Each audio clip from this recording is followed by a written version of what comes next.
Bien, buenas tardes con todos. Muchas gracias por la invitación al segundo Congreso Internacional de Medicina Interna y Manejo del Paciente Crítico.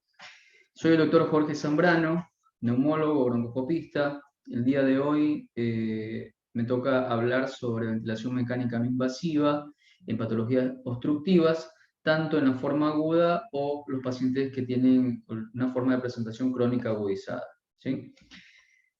Entonces, vamos a ir viendo algunos de los temas. Primero tenemos que definir qué es la ventilación mecánica no invasiva y lo que más se conoce o en donde más se destaca el uso de esta técnica es en los pacientes que tienen insuficiencia respiratoria aguda. Entonces, ¿qué es la ventilación mecánica no invasiva?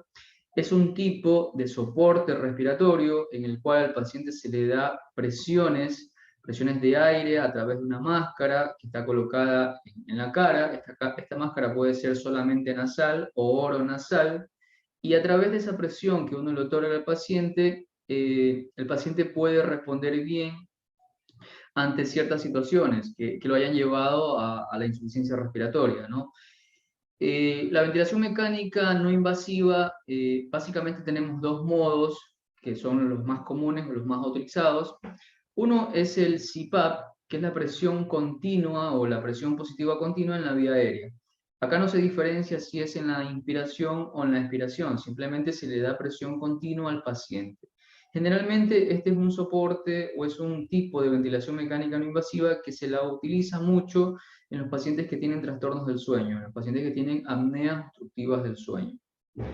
Y después tenemos el BiPAP, que sería la ventilación mecánica no invasiva propiamente dicha, o en la cual nos vamos a referir en este momento, en la cual al paciente se le da soporte o se le da presiones tanto en la inspiración y en la expiración.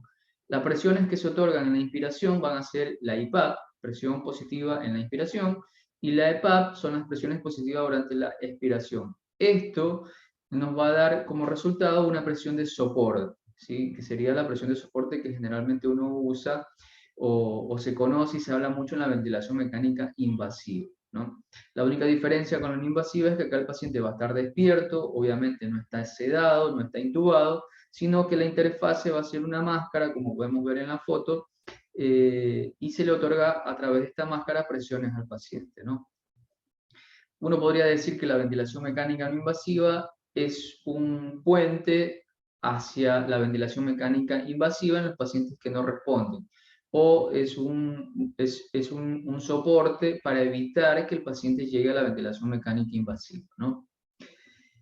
Y la ventilación mecánica no invasiva en insuficiencia respiratoria aguda es un tema muy conocido, es un tema que tiene incluso guías. Acá tenemos algunas guías de recomendaciones para ventilación mecánica no invasiva en adultos en insuficiencia respiratoria aguda, ¿no? Entonces, este tema no lo vamos a tocar. Insuficiencia respiratoria aguda, ustedes ya conocen todas las causas de insuficiencia respiratoria aguda, ¿no? Pueden ser cardiovasculares, pulmonares, sepsis, en fin, sin número de causas, ¿no? Estas son las guías. Después, el que quiera las puede revisar y las puede tener a las manos, yo se las dejo acá, ¿no? Esto sale de estas guías también. O sea, ¿qué pasa en las enfermedades obstructivas? Generalmente nosotros, yo acá voy a enfocar bastante la charla en lo que es EPOC, que es como la enfermedad obstructiva más conocida o la que más se va a beneficiar. Pero otra de las enfermedades obstructivas que nosotros tenemos es el asma, ¿no? Y estas guías de insuficiencia respiratoria aguda ya hablan de algo de enfermedades obstructivas. Tenemos en EPOC para la prevención de la exacerbación o pacientes que son hipercápnicos para evitar que se exacerben. También tenemos en los pacientes que tienen EPOC con hipercapnia. Muchas veces en etapas avanzadas, los pacientes con enfermedad pulmonar obstructiva crónica empiezan a tener mucha hipoventilación. Esto hace que retengan PCO2 y viven con hipercapnia. Ya vamos a ver cuál es el punto de corte para que a estos pacientes darles ventilación mecánica domiciliaria, ¿no? Pero para evitar que terminen internados los pacientes que tienen EPOC hipercápnico, también se utiliza la ventilación mecánica no invasiva. Y después seguimos hablando en EPOC en los pacientes que después de haber cursado con una agudización quedan hipercápnicos, y uno para este winning, para poder mandarlos a la casa sin hipercapnia, uno puede usar también ventilación mecánica no invasiva. Y acá, en estas guías de insuficiencia respiratoria aguda y ventilación mecánica no invasiva, ya se habla de que en el asma no tiene ninguna recomendación. Digamos, si nosotros pensamos en asma, ya sea una crisis asmática o un asma crónico, un paciente que tiene asma y vive con su asma, ese paciente que vive con el asma, que tiene exacerbaciones cada cierto tiempo, que está más o menos controlado, no tiene ningún criterio de ventilación mecánica no invasiva. Por lo tanto, ese paciente no vamos a hablar de ese tema porque no es algo que sea un habitual, ¿no? Y después, el paciente que tiene insuficiencia respiratoria aguda por una crisis asmática, estas guías ya directamente dicen que no está recomendado. Y si uno va a leer las guías de crisis asmática, lo que está demostrado es que intentar ventilación mecánica no invasiva en los pacientes que tienen una crisis asmática severa aumenta la mortalidad, ¿sí? Si yo tengo un paciente que ingresa con una crisis asmática, esto se conoce como asma casi fatal, generalmente uno lo que tiene que hacer es intubarlo, ¿sí? El paciente con una crisis asmática severa, con mucha desaturación y mucho compromiso respiratorio, uno lo intuba y en 24 o 48 horas que se dio el broncoespasmo, el paciente puede ser extubado, ¿sí? Intentar ventilar a un paciente con una crisis asmática severa es muy difícil y puede incluso llevar a situaciones fatales, ¿no? Entonces vamos a hablar un poco de la ventilación mecánica no invasiva en el EPOC, que sería la enfermedad obstructiva como referente para manejar estos pacientes, ¿no? Porque después podemos tener pacientes con bronquiectasias, podemos tener pacientes con algún tipo de neumonitis por hipersensibilidad, que si bien es una enfermedad restrictiva, también puede tener algún componente obstructivo. Pero bueno, vamos a centrarnos en lo que es EPOC, básicamente, que es como la referente de todas las enfermedades obstructivas, ¿no? Entonces, para esto también existen guías, ¿no? Algunas guías o artículos. Yo acá me basé en 3 artículos para esta charla: ventilación mecánica no invasiva en el EPOC estable, que tenemos de evidencia; ventilación mecánica no invasiva en una patología obstructiva primaria, ¿no? Una enfermedad pulmonar obstructiva crónica. Y esto es un resumen de la revista argentina de medicina respiratoria, revista americana, perdón, de medicina respiratoria, que es la ventilación mecánica no invasiva en el EPOC estable, ¿no? Vamos a ver algo de el EPOC reagudizado y vamos a ver también algo del EPOC estable, ¿no? Antes de entrar en detalle, voy a hablarles algunas de las indicaciones generales de la ventilación mecánica no invasiva, conceptos que tenemos que tener claros: quién se ventila, quién no, cuáles son las contraindicaciones, y después vamos a ver un poco sobre la, el EPOC propiamente dicho, ¿no? Entonces, indicaciones generales: paciente que respire espontáneamente y que presente un fallo agudo identificado por criterios clínicos. Criterios clínicos son importantísimos, ¿sí? Tenemos disnea, taquipnea, uso de músculos accesorios, y fisiológicos como hipoxemia, hipercapnia y acidosis respiratoria. Muchas veces uno puede utilizar ventilación mecánica no invasiva solamente teniendo los criterios clínicos, ¿sí? Generalmente cuando ya uno tiene hipoxemia, hipercapnia o acidosis respiratoria, muchas veces uno llegó tarde. Uno puede todavía en esos casos usar ventilación mecánica no invasiva, pero ya vamos a ver que el tiempo de respuesta a la ventilación mecánica no invasiva es corto, y si el paciente no responde, yo paso inmediatamente a ventilación invasiva, ¿no? Después tenemos insuficiencia respiratoria aguda refractaria a medidas convencionales, por ejemplo, una crisis, un EPOC reagudizado, que ya le di corticoides, ya le di broncodilatadores, ya le puse oxígeno y el paciente no me mejora. Ese paciente probablemente se beneficia de ventilación mecánica no invasiva. Paciente que está con disnea en reposo y que tiene una frecuencia respiratoria más de 30, ¿sí? Este es el típico caso de los pacientes, por ejemplo, el COVID, pacientes con infiltrados pulmonares, pero que no tienen tanto compromiso pulmonar, pero que sí se empiezan a agotar por el intercambio gaseoso. Pues uno puede utilizar ventilación mecánica no invasiva con estos criterios. Después tenemos hipercapnia importante y acidosis respiratoria, ¿sí? Después vamos a ver algunas diferencias con esto en los pacientes que tienen EPOC. Paciente que fracasó la extubación, es decir, yo programé la extubación, pero el paciente empieza a las 12 horas o a las pocas horas de ser extubado, empieza a fracasar. empiezo a ver que tiene mayor frecuencia respiratoria, utiliza músculos accesorios, yo puedo en estos pacientes hacer una prueba con ventilación mecánica no invasiva. Y después tenemos los pacientes agudizados que viven con insuficiencia respiratoria crónica hipercápnica, este es el caso de los pacientes con EPOC. ¿Sí? En esos pacientes, para evitar que se reagudicen o cuando se reagudizan, yo puedo utilizar ventilación mecánica no invasiva.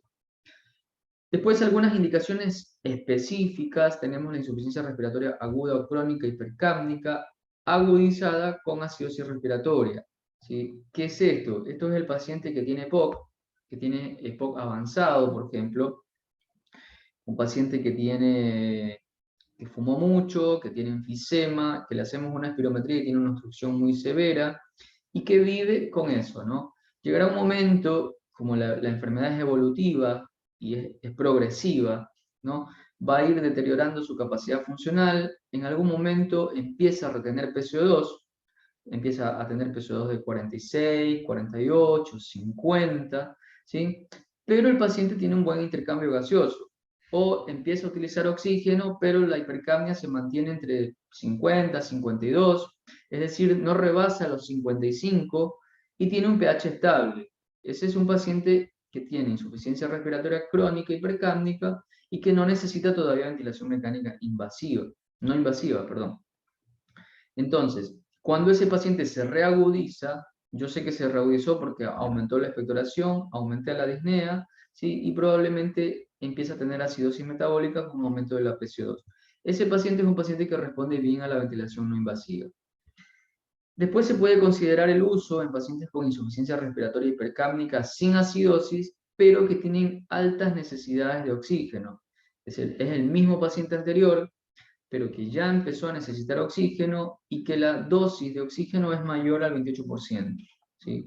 Ese es un paciente que eventualmente uno podría ya empezar a adaptarlo a ventilación mecánica no invasiva, al menos nocturna, y con esto yo voy a tener mejoría o voy a evitar que ese paciente se reagudice y muchas veces termine intubado, ¿no? Pacientes con hipercapnia en patologías neuromusculares, esto es todo un capítulo aparte, la ventilación mecánica no invasiva en los pacientes con enfermedades neuromusculares, y acá la estrella, el premio se lo lleva la esclerosis lateral amiotrófica, es una de las enfermedades neuromusculares progresivas que cursa con hipoventilación, hipercapnia, y que ese paciente lo que tiene es fallo de la bomba, ¿sí? Fallo de la bomba muscular. Entonces, al darle presión positiva, yo lo que hago es que reemplazo ese agotamiento muscular con la presión positiva que le voy a otorgar, ¿no? Y después tenemos los pacientes con hipoxemia grave, con una PAF menos de 200 sin hipercapnia, ¿no? Estos serían indicaciones específicas de insuficiencia de ventilación mecánica no invasiva en pacientes con insuficiencia respiratoria aguda o crónica, ¿no? Después de esto uno lo puede ir desglosando y hay capítulos enteros de cada uno de estos temas, ¿no? Contraindicaciones, las contraindicaciones que ya las conocemos de las guías de insuficiencia respiratoria aguda, ¿sí? Para ventilación mecánica no invasiva, son contraindicaciones obvias, digamos, el paciente que está con una inestabilidad hemodinámica y que requiere vasopresores, yo no lo voy a poner en ventilación no invasiva, ese paciente necesita ser invadido, ¿sí? Un paciente que tiene una isquemia miocárdica, yo no le voy a poner presión positiva porque la presión positiva en estos pacientes produce sobrecarga cardiovascular y si el paciente tiene un infarto, yo le estoy sometiendo a una sobrecarga extra, ¿no? Paciente que está muy estuporoso, nubilado, que tiene Glasgow disminuido y que no está atribuido a la CO2, a la hipercapnia, ese paciente tampoco le voy a dar ventilación mecánica no invasiva. Yo necesito, para dar la ventilación mecánica no invasiva a un paciente, tiene que estar, al menos tiene que proteger vía aérea, ¿sí? Imposibilidad de ajustar la interfase, es decir, la máscara, y acá todas las que se les ocurran, puede ser trauma facial, una quemadura, ¿sí? Después tenemos obstrucción fija de la vía aérea. Acá en la foto del lado derecho vemos una broncoscopía, donde vemos que pasando las cuerdas vocales, ¿sí? se puede ver una obstrucción, una gran obstrucción, ¿sí? Acá se pasa después un balón y después se le ve cómo está colocado un stent. Obviamente yo voy a saber que este paciente tiene una obstrucción de este tipo porque por el antecedente, ¿no? Probablemente es un paciente que estuvo intubado, que después empezó con estridor progresivo, traqueal, o es un paciente que estuvo traqueostomizado y que después en las revisiones posteriores uno ve en una broncoscopía que tiene esto y después me entero que llega a la guardia, pero tiene todos estos antecedentes. Yo sé que este paciente tiene una obstrucción fija y es un paciente que tiene insuficiencia respiratoria, pero porque está obstruido, no va a haber una mejoría si yo le doy presión positiva, ¿no? Este es una urgencia y es muy probable que este paciente, si llega así con este tipo de estenosis, ni siquiera la intubación va a ser una opción. Este paciente directamente hay que ir a una traqueostomía y después hay que hacer algunos procedimientos como broncoscopia rígida, dilatación, colocación de un stent Montgomery, etcétera, ¿no? Y después tenemos el neumotórax no drenado, ¿sí? Obviamente, cuando un paciente llega con insuficiencia respiratoria a la guardia, a la emergencia, una de las primeras cosas que hace es una radiografía de tórax o actualmente una tomografía, ¿no? Si yo ya veo que el paciente tiene un neumotórax, como este caso, yo no le voy a dar presión positiva, porque con la presión positiva lo que voy a generar es un neumotórax espontáneo y probablemente voy a agravar la situación del paciente, ¿no? Después algunas contraindicaciones relativas, esto ya también es una cuestión lógica, ¿no? Un paciente con hemorragia digestiva alta, yo prefiero mejor asegurar las vías aéreas, si además tiene insuficiencia respiratoria.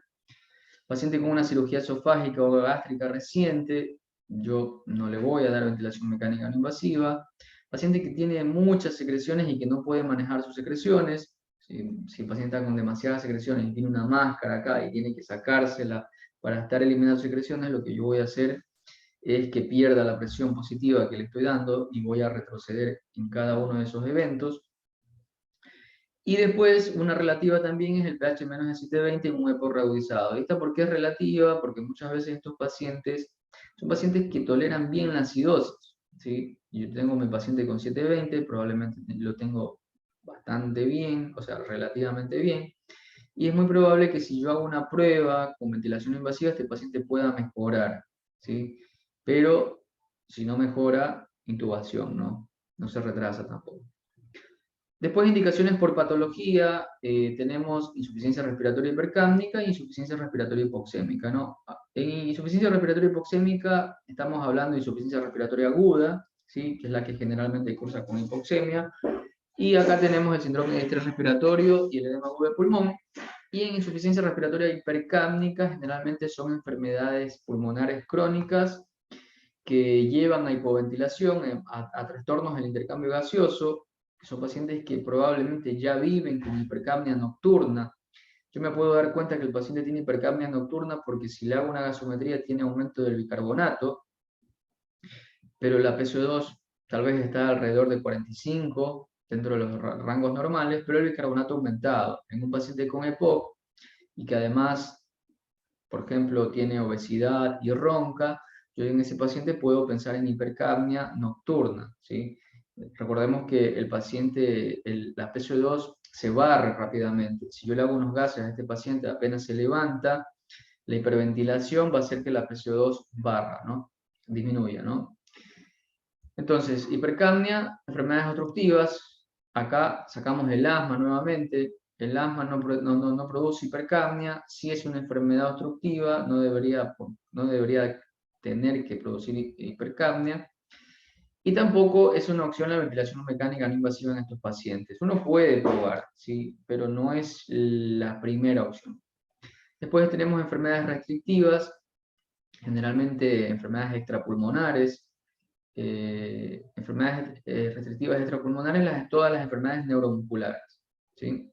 Síndrome de hipoventilación obesidad es un paciente con obesidad que hipoventila y que la hipoventilación va a producir aumento de la PCO2. Entonces, esas son las indicaciones por patología. Después, modos ventilatorios, acá lo mismo que ventilación invasiva, tenemos modos por volumen y modos limitados por presión. Generalmente en ventilación mecánica no invasiva siempre se van a utilizar o se van a preferir los modos limitados por presión, ¿sí? Porque uno lo que hace es darle presión positiva al paciente y a través de esa presión positiva tratar de llegar a un volumen, ¿sí?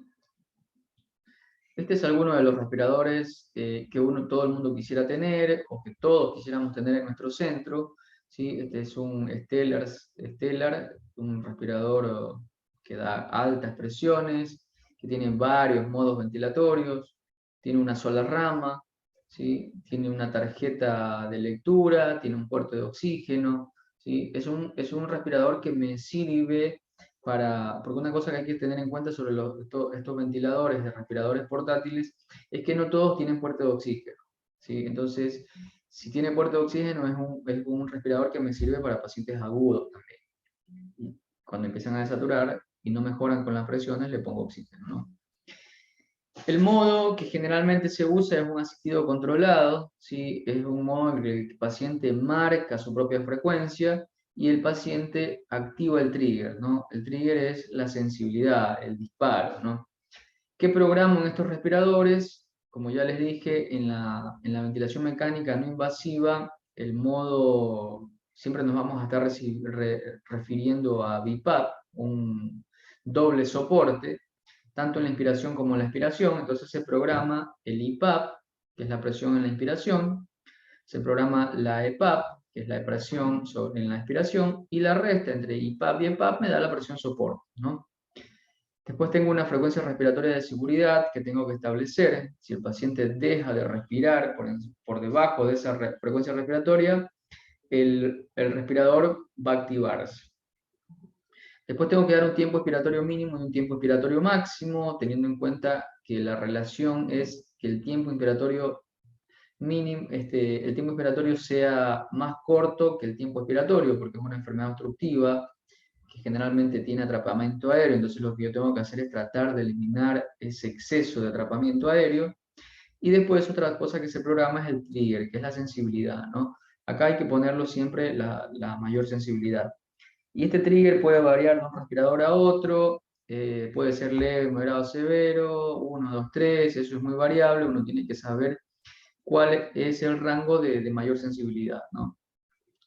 Estos son algo otros respiradores que también son respiradores que dan altas presiones. Este de acá es un Trilogy de Philips, este de acá es un Astral 150, ¿sí? Son respiradores que incluso tienen batería de respaldo.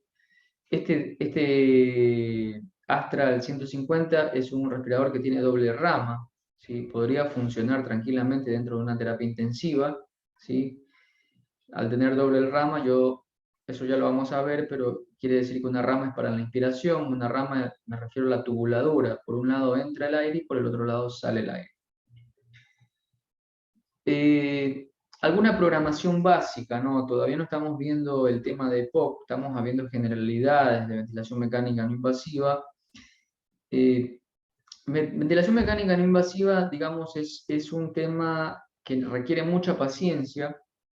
Hay que tener conocimientos básicos, lógica, y luego hay que tener mucho sentido común, ¿no? Y después paciencia, ¿sí? Porque el paciente tiene que adaptarse, hay que ir moviendo parámetros, subiendo, bajando, probando, ver cuál es la mejor adaptación para cada paciente. Lo que le quiero decir con esto es que no existe una receta, ¿sí? En la cual yo digo, con este tipo de paciente empiezo con esta presión, en este otro tipo de paciente empiezo con esto. Los pacientes acá son individuales. Lo que yo sí tengo que tener en cuenta son ciertos conceptos, ¿no? Entonces, presiones, como esto a modo de cómo empezar una ventilación mecánica no invasiva en un paciente, ya sea agudo o crónico. Programo EPAP, empiezo con una EPAP entre 6 y 8, ¿sí? Esto es lo mínimo, 6 sería lo mínimo. IPAP, puedo empezar con una EPAP de 10, puedo empezar con una EPAP de 14, después voy subiendo. La idea es llegar a asegurar un volumen corriente de entre 6 y 10 milímetros por kilogramo y que el paciente con eso tenga una adecuada sincronización. Es decir, que yo le pongo el equipo a mi paciente y yo noto que se adapta, ¿sí? Entonces, en esas presiones voy a ir variando. El ciclado y la sensibilidad es individualizado, la frecuencia respiratoria de seguridad uno puede poner entre 2 y 14, una fracción mínima de oxígeno necesaria para mantener una saturación de 90 a 92, ¿sí? Generalmente los pacientes crónicos no necesitan oxígeno, las presiones solamente ya hacen que mejore la saturación, Pero en los pacientes agudos muchas veces es necesario conectar el oxígeno al respirador, ¿sí? Para eso tengo que primero ver si mi respirador de ventilación mecánica no invasiva tiene un puerto de oxígeno, ¿no?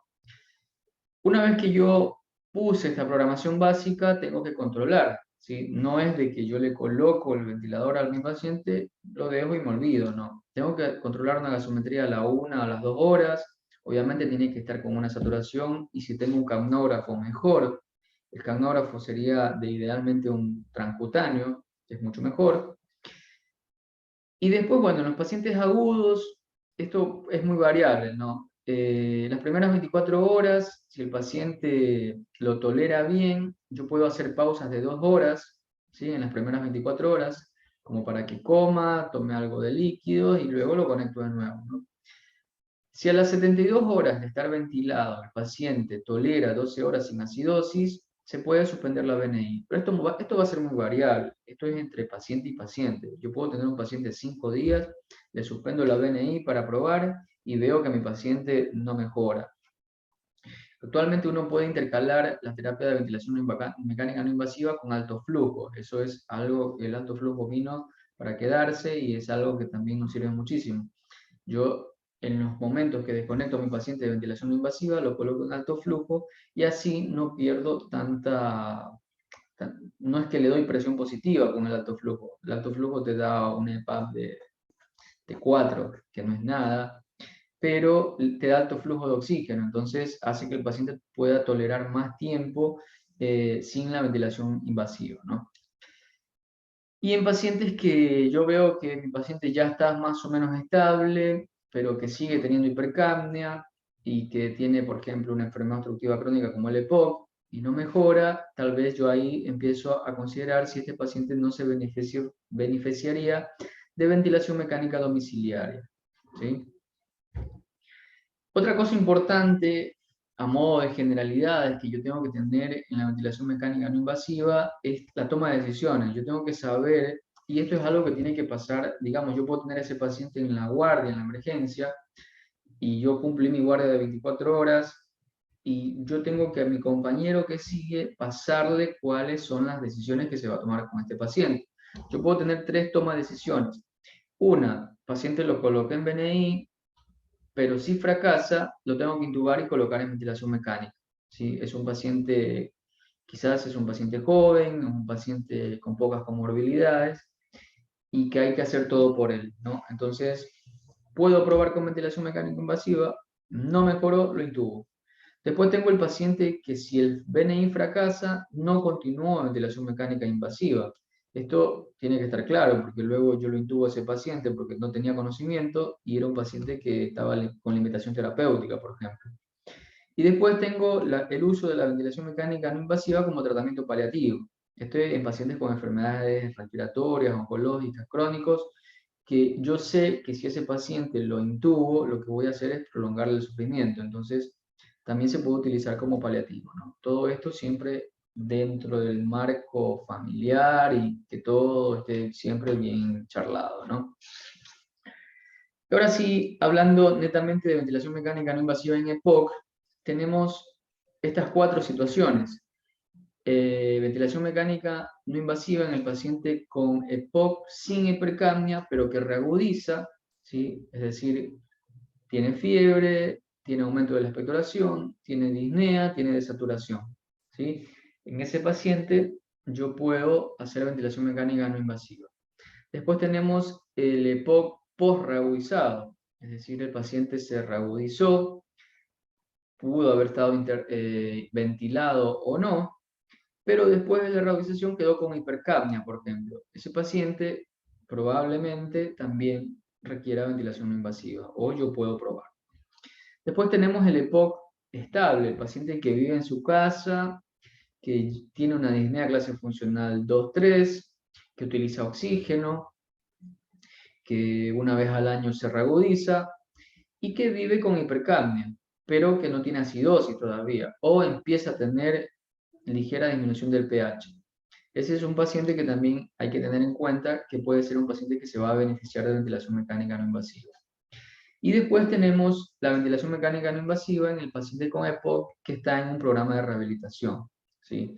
Recordemos que, o sepamos, que la ventilación mecánica no invasiva, así como se utiliza en agudos, en pacientes crónicos, actualmente en los gimnasios de rehabilitación respiratoria, pacientes que tienen enfermedades respiratorias que no les permiten o tienen limitados de hacer ejercicio, cuando uno los mete a un programa de rehabilitación, lo que quiere es que el paciente haga actividad.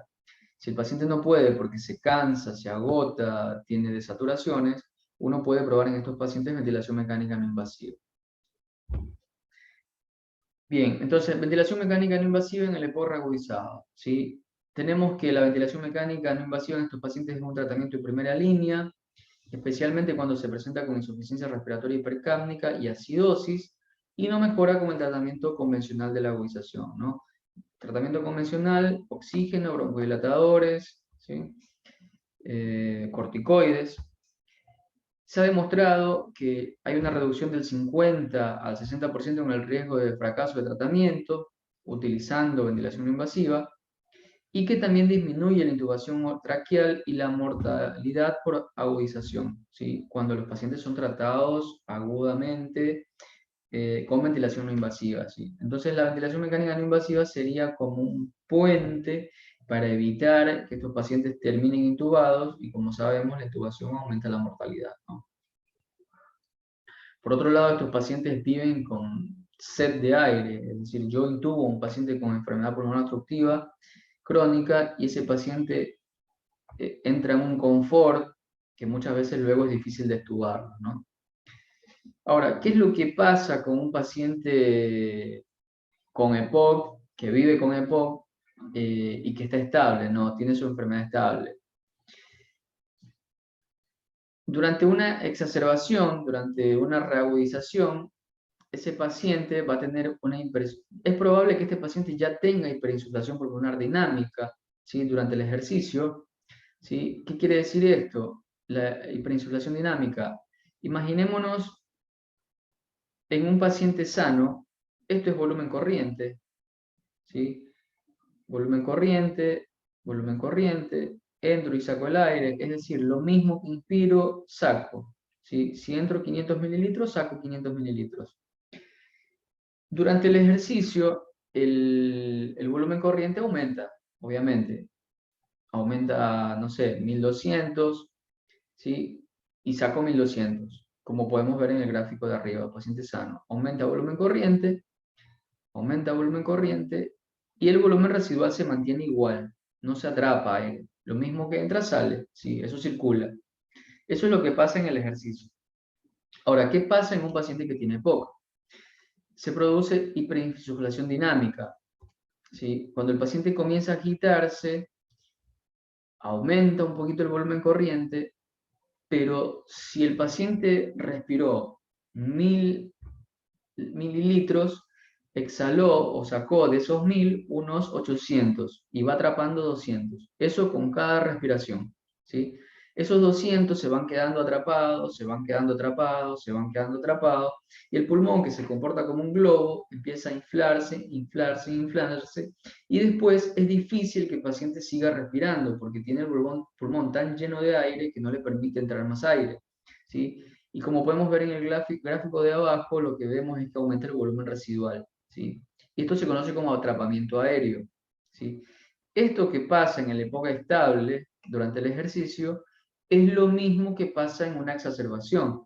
Un paciente que tiene EPOC durante una exacerbación, como tiene aumento del consumo energético, aumenta la frecuencia respiratoria, está con tos, con expectoración y demás, en una exacerbación, el paciente aumenta el volumen residual y esto se conoce como hiperinsuflación pulmonar, ¿no? Este aumento del volumen residual o esta hiperinsuflación produce aumento de la frecuencia respiratoria y del estímulo central ventilatorio. Entonces el paciente respira superficialmente, respira, ¿sí? Esto produce a su vez deterioro del intercambio de gases con aumento del espacio muerto. Esto a su vez produce desacoplamiento neuromecánico y deterioro de la función cardiovascular por aumento de las presiones arteriales pulmonares, ¿sí? Ya vamos viendo algunos de los mecanismos fisiopatológicos en el paciente con EPOC.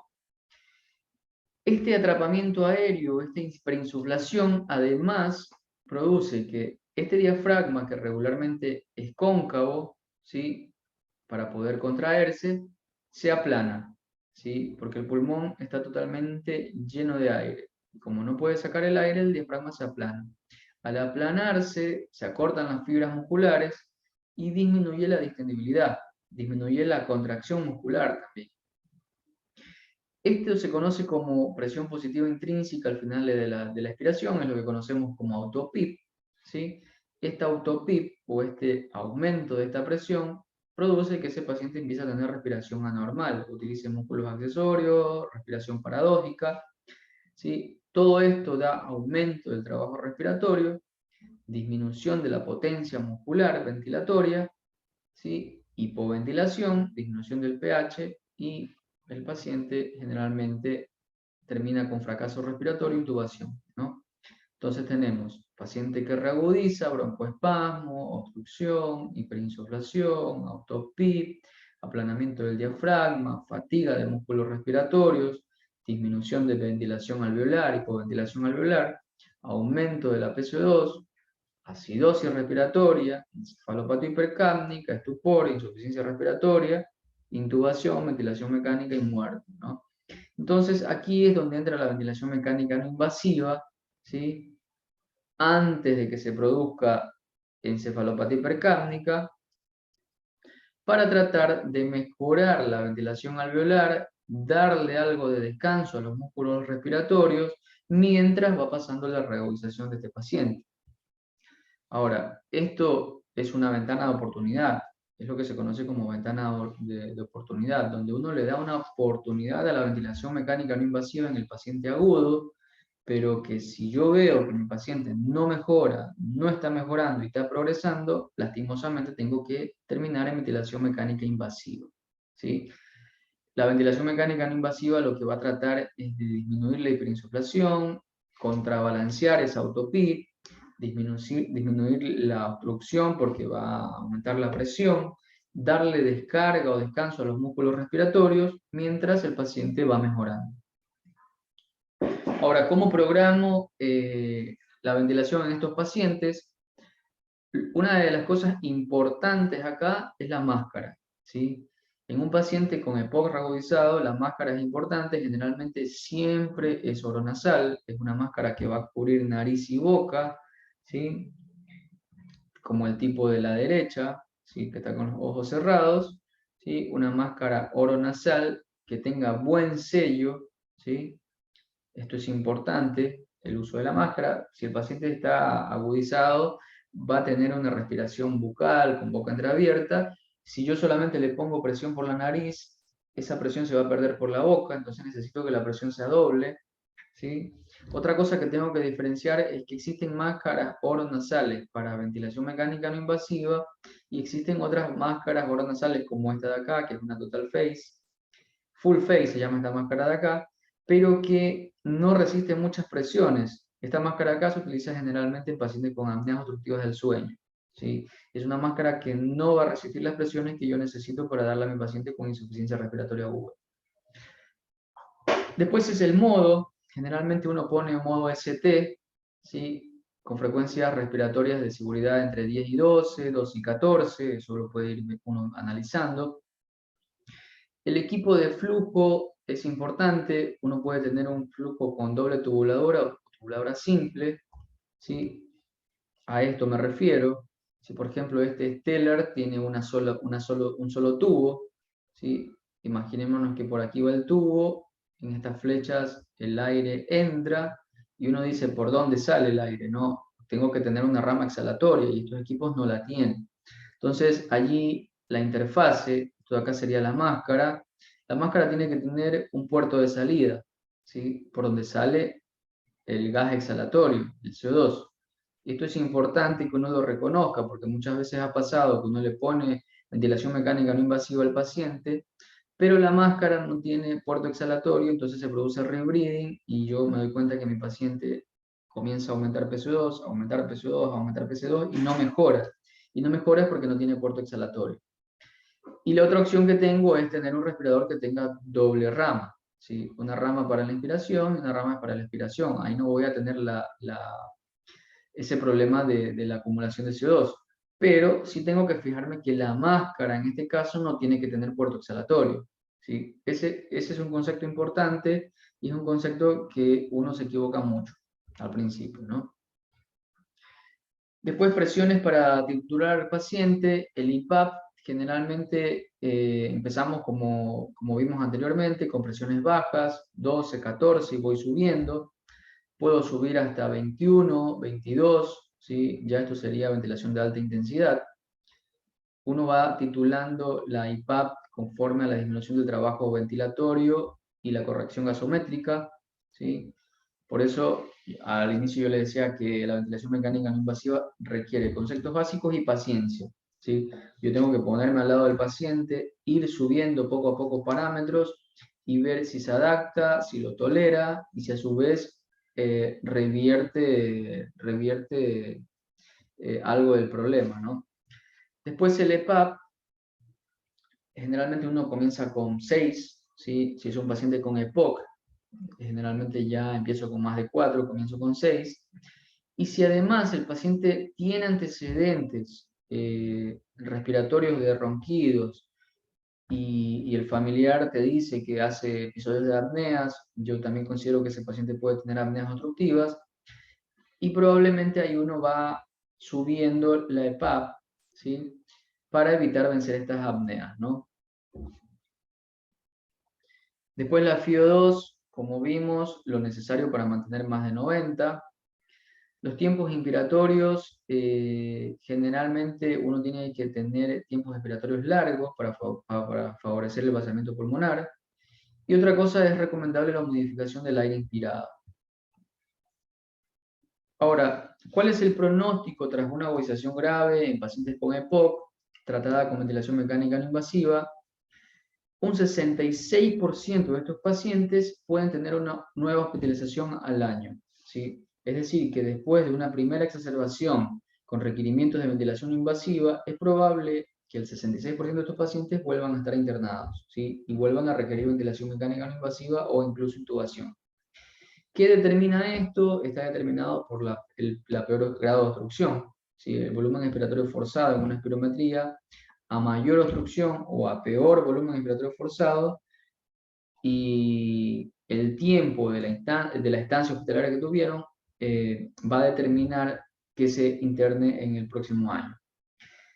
Asimismo, se ha demostrado que la supervivencia al año de estos pacientes es del 69%, siendo la edad, la PCO2 antes de iniciar la BNI y los días de la hospitalización los factores que se asociaron como formas independientes, ¿no? Es decir, a mayor edad, mayor PCO2 y mayores días de hospitalización, es probable que esos pacientes tengan menor supervivencia. ¿Por qué remarco la PCO2? Porque aquí uno comete un error importante, no es un error del intensivista, no es un error del clínico ni del neumólogo, es un error de la falta de comunicación. Muchas veces uno se preocupa porque el paciente mejore la etapa aguda y se vaya de alta, pero después al alta muchas veces estos pacientes no tienen control, ¿sí? Y se van hipercápnicos o después del alta empiezan a presentar hipercapnia y quizás en ese momento uno tiene que empezar la ventilación mecánica no invasiva, no porque esté agudizado, sino porque es una ventilación mecánica no invasiva en un paciente EPOC estable, que lo va a requerir para disminuir esa PCO2, ¿sí? A pesar de que existe la creencia o como lo digo, la costumbre de decir, no, es un paciente que EPOC está acostumbrado a vivir con su hipercapnia, sí, es muy probable, pero hay un punto de corte en el cual uno tiene que empezar ventilación mecánica no invasiva, porque ese paciente, a mayor hipercapnia, mayor regurgitación, mayor mortalidad.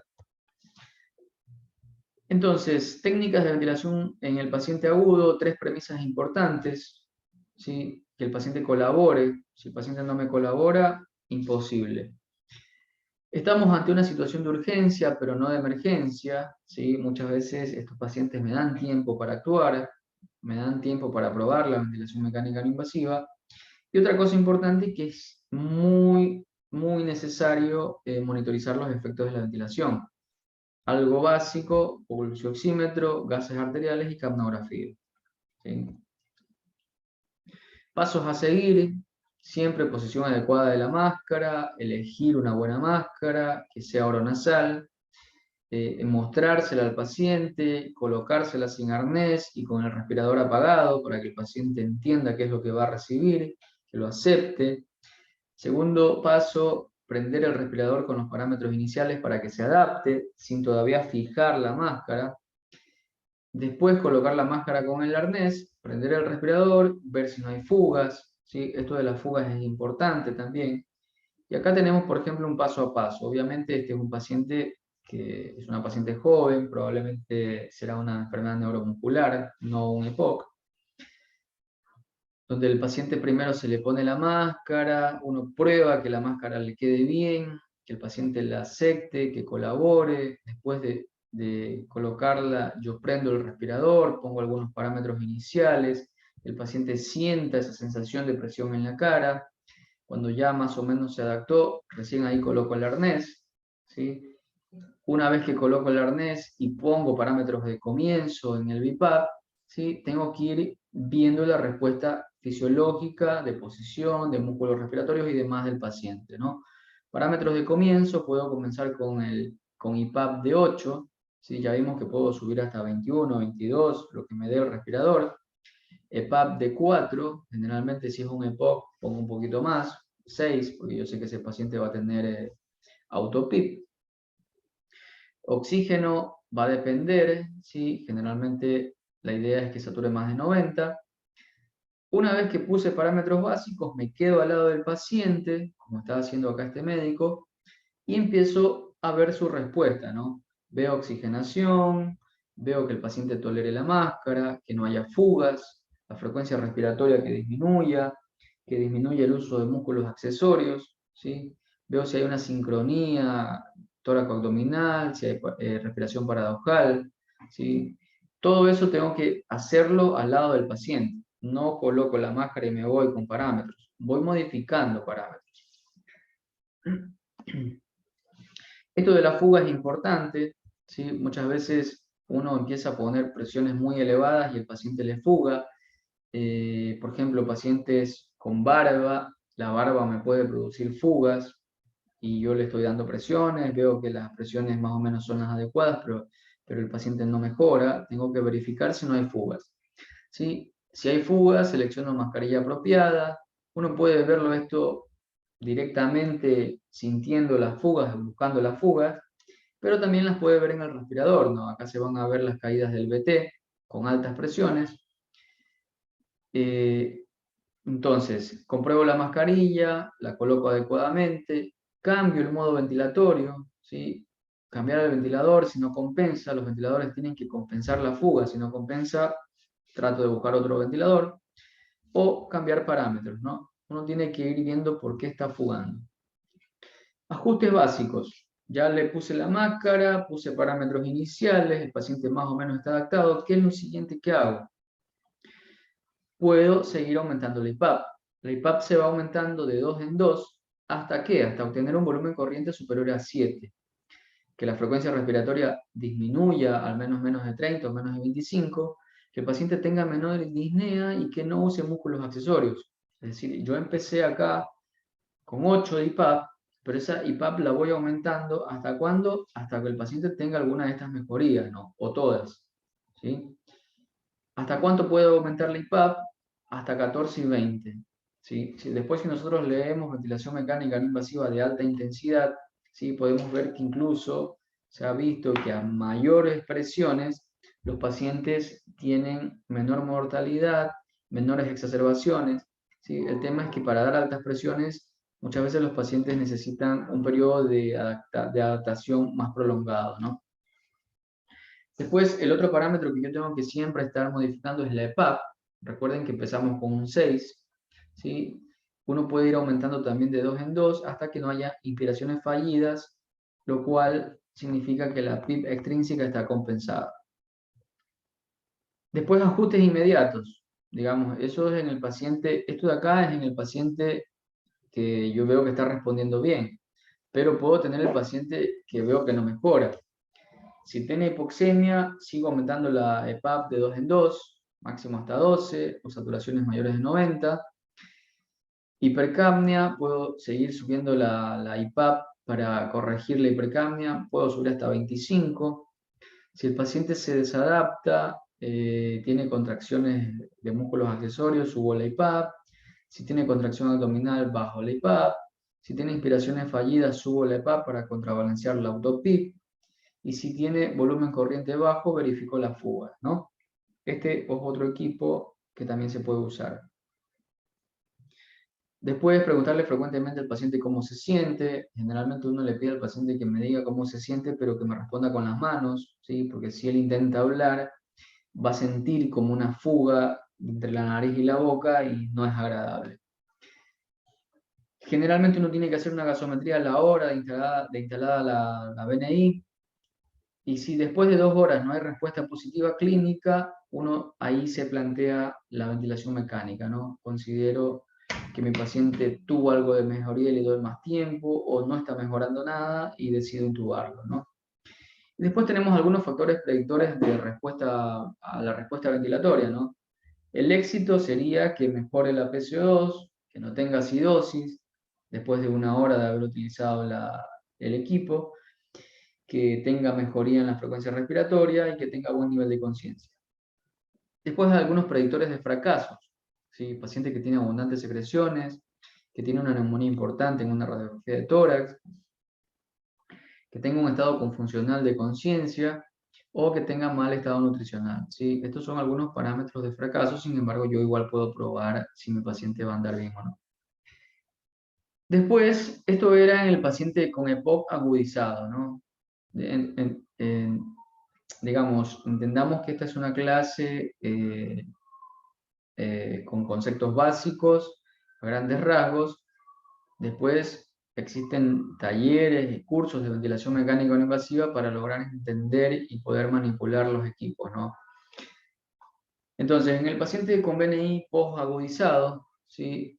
Esta es una enfermedad que cursa con muchas exacerbaciones, que tiene mortalidad elevada a mayor exacerbaciones, y que más del 60% de los pacientes que tienen EPOC suelen internarse por exacerbaciones. Hay varios grupos de trabajo, acá yo traje a colación de grupo de trabajo, que mostraron que la BNI en pacientes que permanecen severamente hipercámnicos después de una exacerbación retrasa y reduce los ingresos hospitalarios. ¿Esto qué quiere decir? Que cuando mi paciente con EPOC se exacerbó, siempre al alta debería tener un control de gases arteriales y ver con qué PCO2 se va, ¿sí? Porque quizás ese sería el momento en el cual yo decido si mi paciente debería irse con ventilación mecánica no invasiva para utilizarla en las noches, ¿sí? O no. La media que se utilizó en estos pacientes fue un IPAP de 24 con una frecuencia respiratoria de 14, y fue en aquellos pacientes que al alta todavía tenían una PCO2 de más de 56, 2 a 4 semanas después del alta hospitalaria, ¿sí?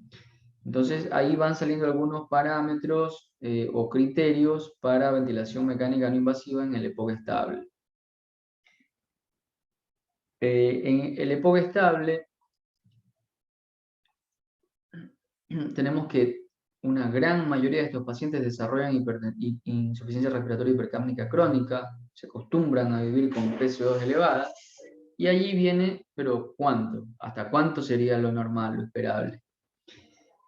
Generalmente estos pacientes experimentan síntomas de disnea, que es extremadamente incapacitante, lo que los hace tener una mala calidad de vida, están gravemente deterioradas, y las opciones de tratamiento son limitadas, porque ya muchas veces estos pacientes tienen broncodilatadores triple terapia, ya usan oxígeno, utilizan frecuentemente corticoides sistémicos, y muchas veces la única opción de tratamiento que les queda es el trasplante pulmonar.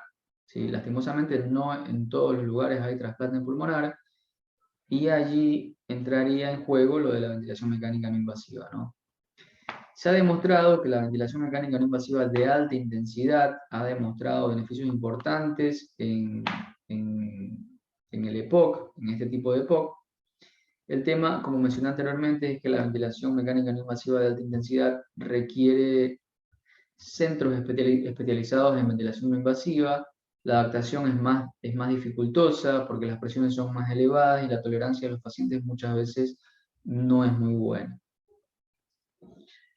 Hasta la década del 90, la ventilación mecánica no invasiva en estos pacientes era controvertida, pero después del 2014 empezaron a salir más estudios que demostraron que se disminuía la mortalidad en estos pacientes con la ventilación mecánica no invasiva. Tanto así que ya en las guías GOLD de 2017 sale la indicación para pacientes con hipercapnia severa e historias de hospitalizaciones con falla respiratoria aguda. La ventilación mecánica no invasiva en estos pacientes tiene que ser considerada con cuidado. Todavía existen interrogantes con respecto a la selección del paciente, el lugar óptimo para empezar la ventilación no invasiva y los ajustes óptimos de la ventilación, ¿sí? Son pacientes complejos porque uno tiene que tener una sala de adaptación, ponerle la ventilación, esperar 1 o 2 horas que se adapten, mandarlos a la casa y después uno tiene que hacer controles.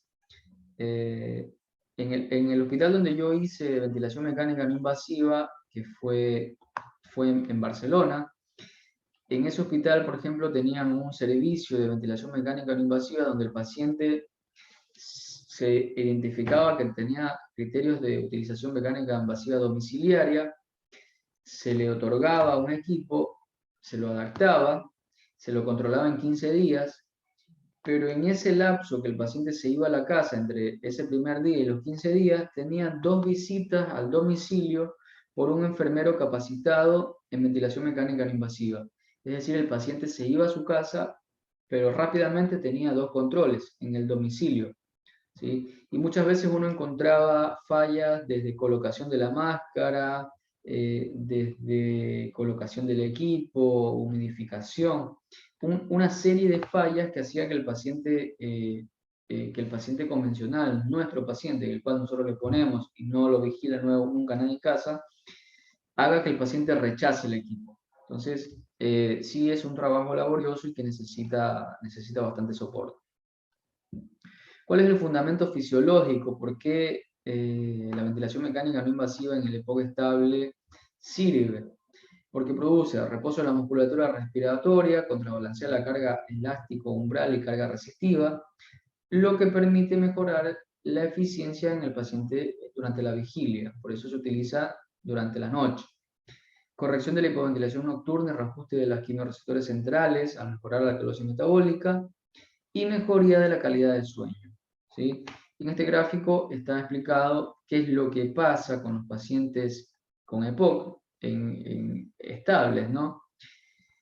Estos pacientes van perdiendo masa muscular, tienen cambios de la estructura de las fibras musculares, debilidad de la fuerza y de la capacidad aeróbica muscular, aumento del ácido láctico, esto a su vez aumenta la PCO2.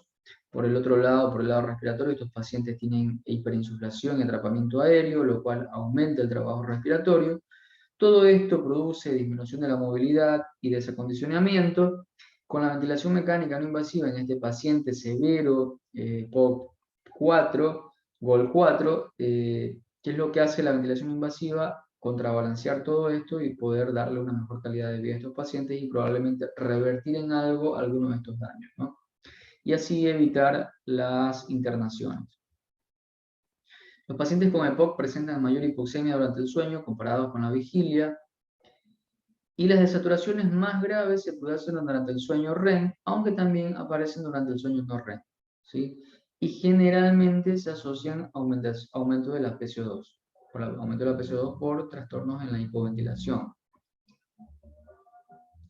Entonces, ¿cuándo yo puedo iniciar ventilación mecánica domiciliaria en pacientes con EPOC estables? Generalmente el punto de corte es cuando mi paciente tenga una PCO2 por encima de 55, ¿sí? En una condición necesaria, pero no suficiente, es una condición necesaria, pero no suficiente para iniciar tratamiento, ¿sí? Es decir, yo puedo tener un paciente con una PCO2 de 55, pero que lo puedo esperar. Pero 55 ya es un punto de alarma y ya me está hablando que ese paciente está progresando y que yo puedo ya empezar a decirle que va a necesitar uno de esos equipos, ¿no? Otra causa es episodios recurrentes de insuficiencia respiratoria y que cada uno de esos episodios curse con hipercapnia. Esto tiene que ser individualizado a su vez. Y otra es que el paciente, además de tener su EPOC y exacerbaciones, padezca de obesidad, ¿sí? Y que esa obesidad se acompañe de trastornos de apneas del sueño. Si el paciente tiene episodios de apneas y tiene EPOC, es muy probable que ese paciente requiera ventilación no invasiva, más que por su EPOC que está progresando, por sus apneas, ¿no? Estos son algunos de los modos. La forma de iniciar la ventilación es similar a la que vimos anteriormente, ¿sí? Comenzamos con presiones bajas de IPAP, presiones bajas de PIP, vamos aumentando progresivamente. Si tenemos un capnógrafo transcutáneo, le colocamos el capnógrafo y vemos que mi paciente revierta la hipercapnia. Lo ideal no es que llegue a valores normales de PCO2, sino que vaya disminuyendo progresivamente, que en los primeros 24, 48, 72 horas disminuya 5 a 10 de PCO2, con eso a mí me alcanza. ¿Sí? Recordemos que esos pacientes muchas veces respiran por el estímulo, la respiración está dada por el estímulo hipercápnico. Si yo se los corto, en vez de hacerle un bien, les estoy haciendo un mal. ¿Sí? Esta disminución de la PSO2 tiene que ser progresiva en estos pacientes. ¿Sí? Después la frecuencia respiratoria lo mismo, los tiempos inspiratorios también, y la sensibilidad, que el equipo esté bien sensible, ¿no? Eso básicamente sería para POC en estado estable, ¿no? Y después una última indicación es la ventilación invasiva como complemento de la rehabilitación pulmonar, ¿sí? ¿Qué parámetros utilizar? Los que el paciente ya viene utilizando. Probablemente es un paciente que ya utiliza ventilación mecánica en casa, ¿no? Si no, hay que colocar el equipo y hay que adaptarlo, ¿no? Está comprobada que la rehabilitación pulmonar en estos pacientes es un tratamiento eficaz para mejorar la calidad de vida relacionada con la salud, alivia la disnea, reduce las exacerbaciones y mejora el autocontrol en los pacientes con EPOC sintomático, ¿sí? También es eficaz en los pacientes con EPOC grave, pero el problema acá es que el paciente, como está en un estado avanzado y ya desatura o ya utiliza oxígeno, durante la actividad física va a desaturar más, ¿sí? Se va a sentir más limitado, va a sentir que no puede, ¿sí? Y por lo tanto no va a ser un ejercicio rendidor. Entonces, ese es el paciente en el cual yo puedo darle ventilación mecánica no invasiva durante la rehabilitación, ¿sí? Y no es raro, por ejemplo, que en nuestro gimnasio nosotros tengamos un paciente en una bicicleta con una máscara de ventilación no invasiva haciendo ejercicios, ¿sí? No porque está en insuficiencia respiratoria, sí porque le damos descarga a sus músculos y hacemos que el ejercicio sea más eficaz. Así hay trabajos, este es un trabajo, uno de múltiples trabajos, donde vemos que los pacientes con IPAP promedio de 24, en este trabajo eran 31 pacientes con BNI, 3 pacientes habían abandonado la terapia, y vimos que la adición de ventilación no invasiva mejoró la calidad de vida relacionada con la salud, la disnea, y algo importante que también se vio es que mejoró un poco y fue estadísticamente significativo el volumen expiratorio forzado en el primer segundo, ¿sí? Recordemos que el volumen expiratorio forzado en los pacientes con EPOC no mejora, ¿sí?